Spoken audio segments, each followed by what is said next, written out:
Dans un communiqué rendu public ce mardi, le ministère du Commerce et de l'Industrie interdit l'achat et la vente des produits pétroliers dans des récipients en plastique sur l'ensemble du territoire national. Des dispositions qui semblent avoir des retombées positives selon les constats.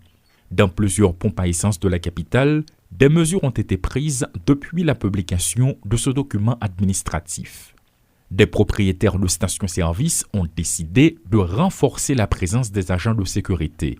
Par groupe de 5, les automobilistes sont reçus et c'est le même son de cloche pour les chauffeurs de taxi-moto. Les fameux galons jaunes sont interdits, ce qui révolte de nombreux fraudeurs qui ne peuvent plus être servis. De longues files d'attente sont remarquées certes, mais les clients à bord de leur véhicule se sentent plus rassurés.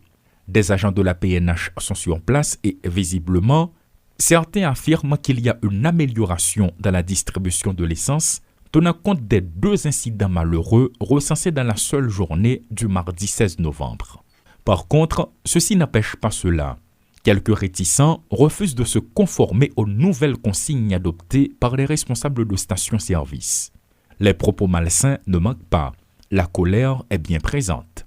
Certains tentent de passer outre, mais les agents sont apparemment fermes à leur poste et sévissent avec la dernière rigueur.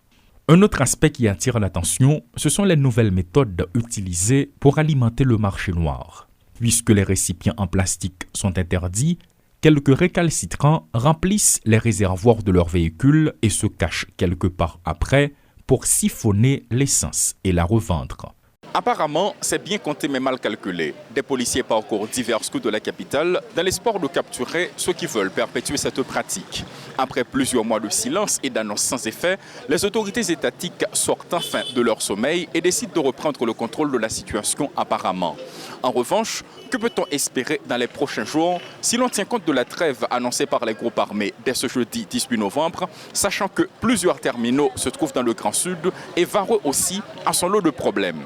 Va-t-on s'acheminer vers une nouvelle pénurie ou le gouvernement, notamment le Premier ministre Ariel Henry, a d'autres tours dans son sac?